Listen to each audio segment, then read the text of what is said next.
जय श्री राधे कृष्ण दोस्तों गरुड़ पुराण के अनुसार जो मनुष्य ये 7 काम करते हैं उनके प्राण लेने के लिए स्वयं यमराज पृथ्वी पर आते हैं। इन मनुष्य को मृत्यु से पूर्व ही यमराज के साक्षात दर्शन हो जाते हैं। इस विषय में एक प्राचीन पौराणिक कथा कही जाती है जो आज हम आपको सुनाएंगे।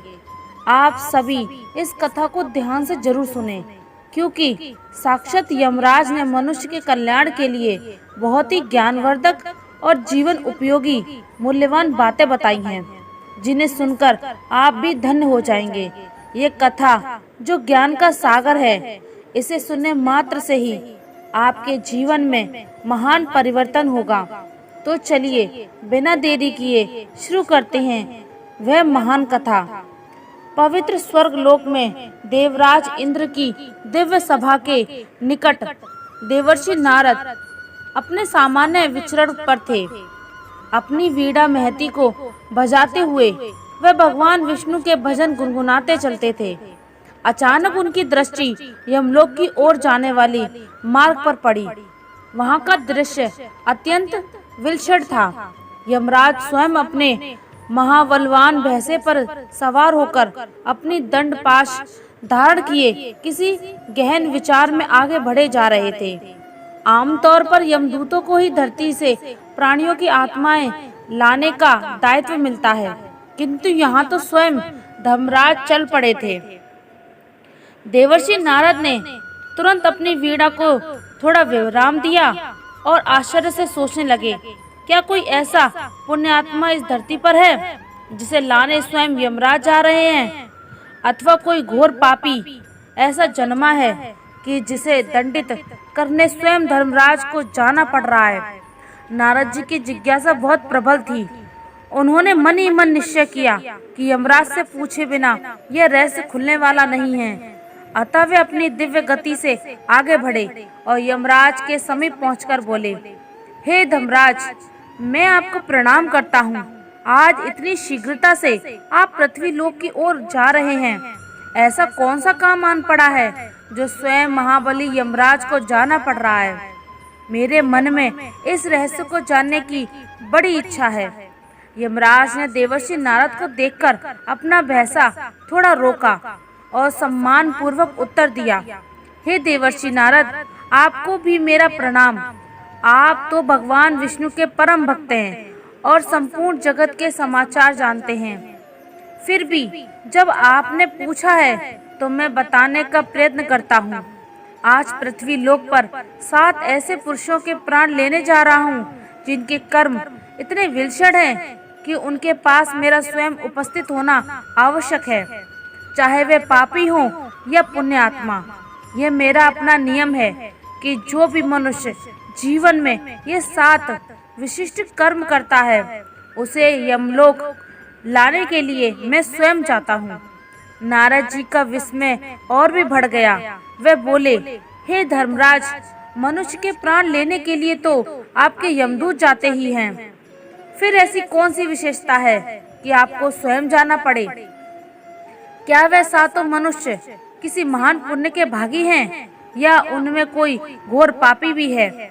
यमराज ने कहा, हे देवर्षि, मैंने कहा ना, चाहे वे पापी हो या पुण्यात्मा, यदि उसने अपने जीवन में ये 7 कार्य किए हैं तो मुझे स्वयं उसके प्राण लेने आना होता है। आप यदि इच्छुक हों तो मेरे साथ चलिए, मैं उन सबके दर्शन भी करा दूंगा और उनके कर्मों का ब्यौरा भी बताऊंगा।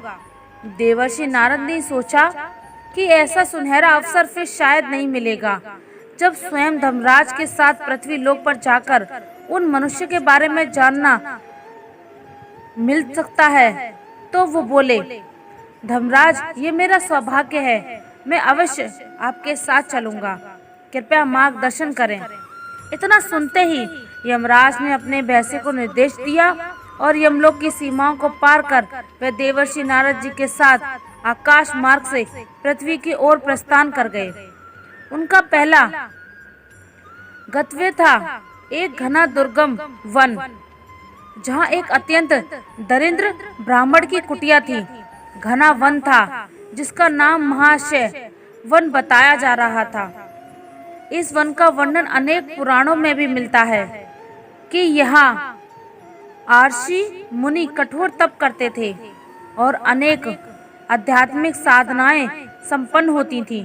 उसी वन के मध्य एक जर्जर सी कुटिया खड़ी थी, जिसके बाहर एक अत्यंत दरिद्र वृद्ध ब्राह्मण का मृत शरीर पड़ा था। वहाँ न कोई परिजन था, न कोई मित्र, न कोई पड़ोसी। चारों ओर सन्नाटा था, केवल सूखे पत्तों की सरसराहट और कभी कभी वन पक्षियों का क्रदन सुनाई दे रहा था। यमराज और देवर्षि नारद वहां पहुंचे। देवर्षि ने उस वृद्ध ब्राह्मण के मृत शरीर को देखा तो उनका हृदय द्रवित हो उठा। उन्होंने यमराज से पूछा, हे धर्मराज, ये कौन है? यहाँ तो इसकी देखभाल के लिए कोई नहीं दिख रहा। इसके परिजन कहाँ हैं? यमराज ने उस मृत ब्राह्मण के शरीर के समीप खड़े होकर गंभीर स्वर में उत्तर दिया, हे देवर्षि, इसका नाम सत्यव्रत है। यह अपने समय का अत्यंत विद्वान ब्राह्मण था, किंतु जीवन भर इसने सत्य का पालन किया। इसने कभी असत्य नहीं बोला, कभी किसी का छल कपट नहीं किया और धर्म के मार्ग से तनिक भी विचलित नहीं हुआ। परिणाम यह गरीबी से उभर नहीं पाया। समाज ने इसका तिरस्कार किया, क्योंकि सत्य बोलते समय कई बार यह लोगों को अप्रिय भी लगता था। इसके वचनों की कठोर सत्यता के कारण लोगों ने इसे दरिद्र बनते देखा। कोई इसकी सहायता को आगे नहीं आया। परिजन भी इससे दूर हो गए। नारद जी ने आगे पूछा, हे धर्मराज, किंतु ये स्थिति इस पर क्यों आई?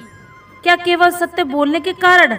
यमराज ने विस्तार से समझाया, देखिए, इस संसार में कई मनुष्य मिलेंगे जो छल कपट, झूठ और बेईमानी के माध्यम से धन या सुविधाओं का अर्जन करते हैं।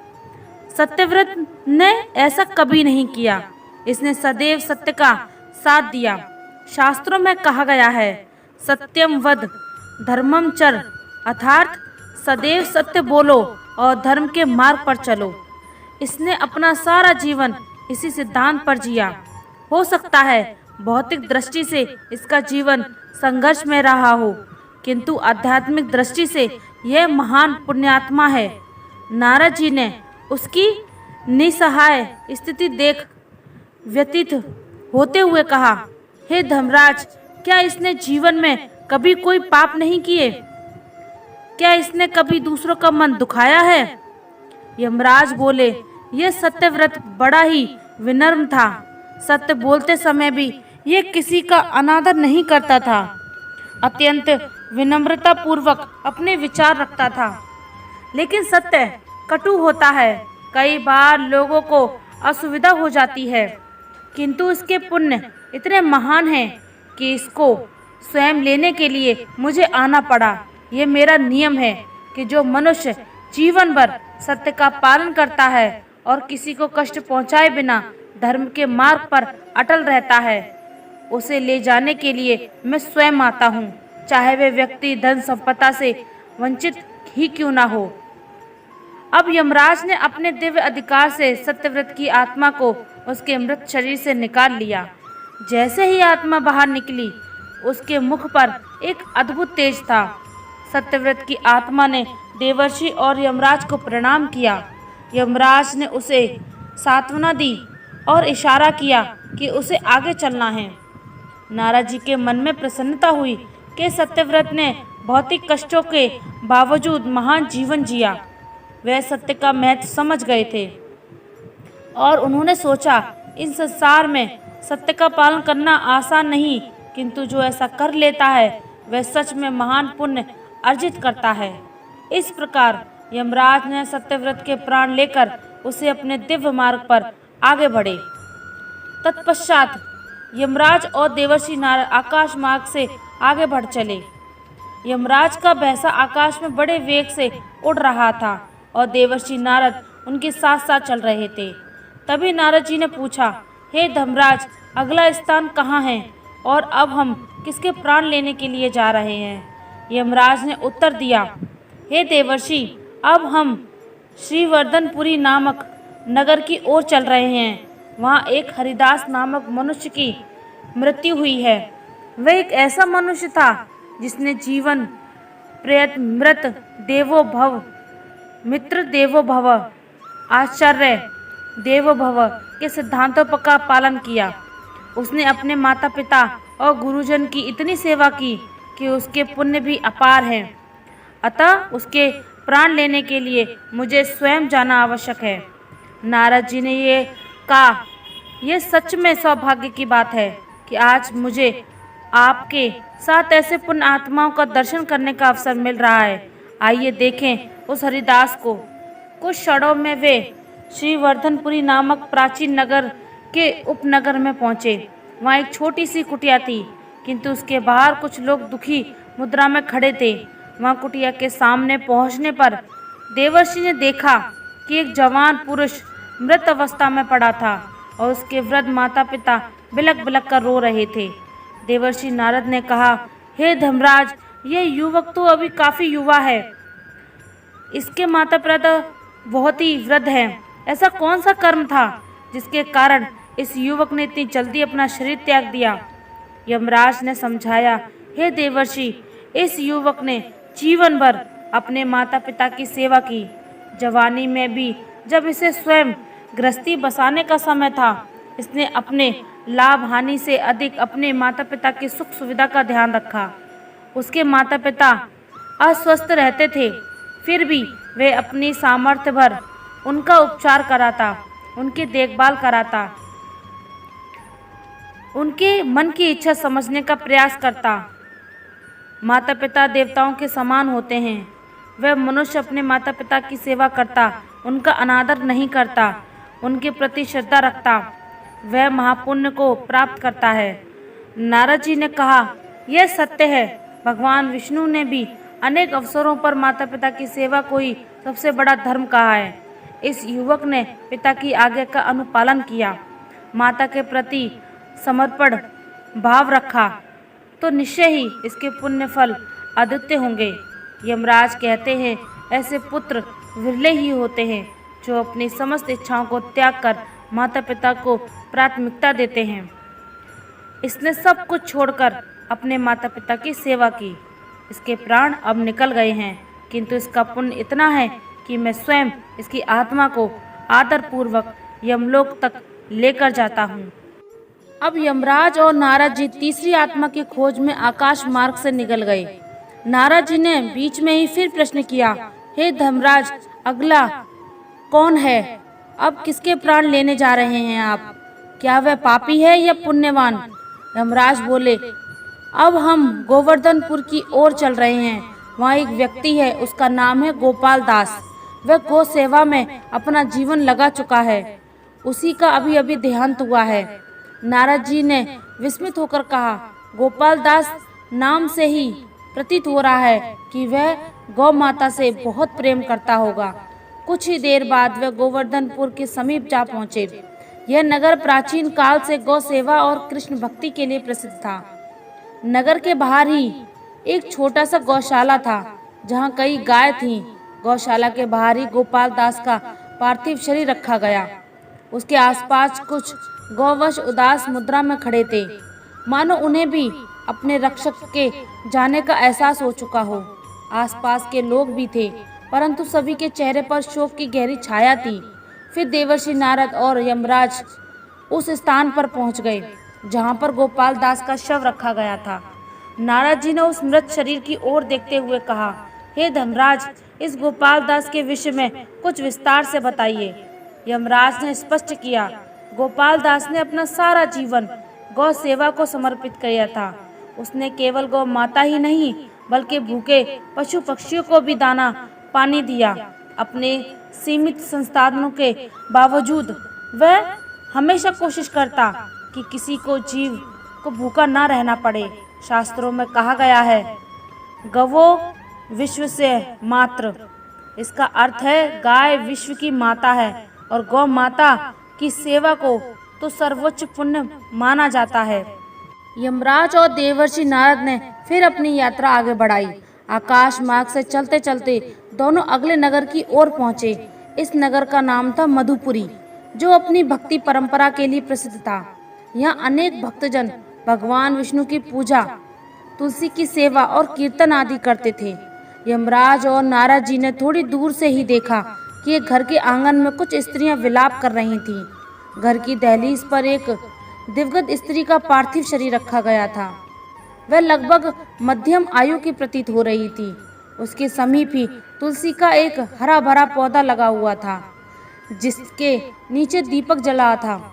देवर्षि नारद ने पूछा, हे धर्मराज, क्या यही वह स्त्री है जिसके प्राण ले जाने के लिए आप स्वयं जा रहे हैं? धर्मराज ने पुष्टि की, हाँ देवर्षि, इस स्त्री का नाम पद्माबाई है। यह प्रतिदिन प्रातः स्नान के बाद तुलसी को जल चढ़ाती, उसके समक्ष दीपक प्रज्वल करती और भगवान विष्णु के नाम का जाप करती। तुलसी को वैष्णव परंपरा में अत्यंत पवित्र माना गया है। यह देवी स्वयं धरती पर अवतरित हुई है, जिनके पूजन से मनुष्य को अपार पुण्य की प्राप्ति होती है। तुलसी दलम अपरयमी देव जरा स तुलसी दल भी भगवान विष्णु को अत्यंत प्रिय है। अतः पद्माबाई ने अपनी भक्ति और समर्पण के कारण विशिष्ट स्थान पाया है। फिर घर के आंगन में प्रवेश करते ही यमराज व नारद जी ने देखा कि कुछ पड़ोसी स्त्रियां पद्माबाई की देह के पास बैठी थीं। उसके पति और पुत्रियां भी विलाप कर रहे थे। घर के आंगन में वे तुलसी चौरा था, जहां पद्माबाई रोज जल चढ़ाया करती थी।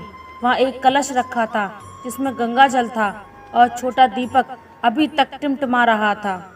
सत्य, सेवा, भाव उन्हें मध्य देश के एक प्राचीन नगर इंदुपुर की ओर ले जा रहा था। यह नगर चंद्रवंश के किसी प्राचीन राजा के नाम पर बसा हुआ था। वहाँ एक वृद्ध स्त्री का देहांत हुआ था, जिसका नाम सुभद्रा देवी था। वह एक दीनहीन अवस्था में रहती थी, किंतु उसकी भक्ति और उपासना बहुत ऊंचे स्तर की थी। यमराज ने संकेत दिया कि अब अगला वही है। नारद जी ने मार्ग में ही पूछ लिया, हे धर्मराज, यह सुभद्रा देवी कौन है? इसने ऐसा कौन सा पुण्य किया है जो आप स्वयं इसे भी लेने जा रहे हैं? यमराज ने कहा, हे देवर्षि, इस स्त्री ने अपने जीवन में एकादशी का व्रत पूरी निष्ठा के साथ किया।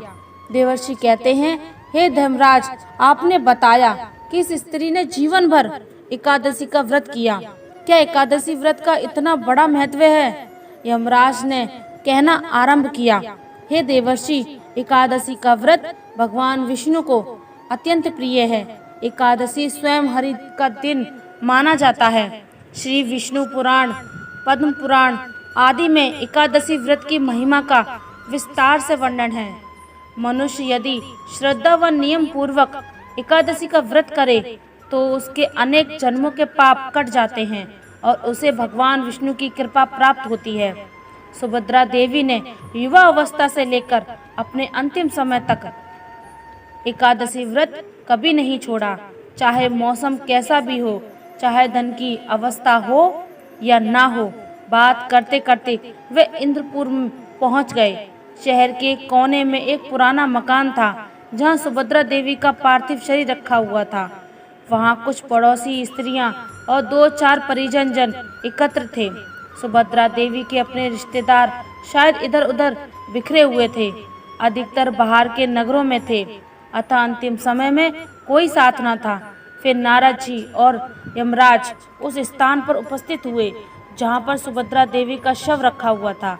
नारद जी ने उस दिवंगत वृद्धा को देखकर अपनी वीणा को धीमे से बजाते हुए प्रश्न किया, हे धर्मराज, क्या इस वृद्धा का सारा जीवन इसी इंदुपुर नगर में बीता? यमराज ने बताया, हाँ, सुभद्रा देवी यहीं पली बढ़ी। इनके पति का देहांत बहुत पहले ही हो चुका था। उसके बाद उन्होंने अपना अधिकांश समय भक्ति और व्रत उपासना में लगाया। विशेषकर एकादशी के दिन वे सूर्य उदय से पहले ही उठती, स्नान करती, मंदिर जाकर भगवान विष्णु के समक्ष दीप प्रज्वलित करती और दिन भर व्रत रखती। रात्रि को एकादशी की कथा या भजन सुनती, प्राय निर्जल या फलाहार व्रत करती। जो मनुष्य नियम पूर्वक एकादशी करता है उसे भवसागर पार करने में सुगमता मिलती है। वह अपने पापों से मुक्त हो जाता है और अपने चित्त को शुद्ध करता है। अब उन्होंने उसके घर से प्रस्थान किया, आकाश मार्ग पकड़ा। मार्ग में नारद जी ने पूछ लिया, हे धर्मराज, अब हम किस पुण्यात्मा से मिलने जा रहे हैं? यमराज ने कहा, अब हमें प्रभासपुरी जाना है। वहाँ एक धनवान वैश्य पुरुष का अभी स्वर्गवास हुआ है। वह बहुत उदार हृदय था।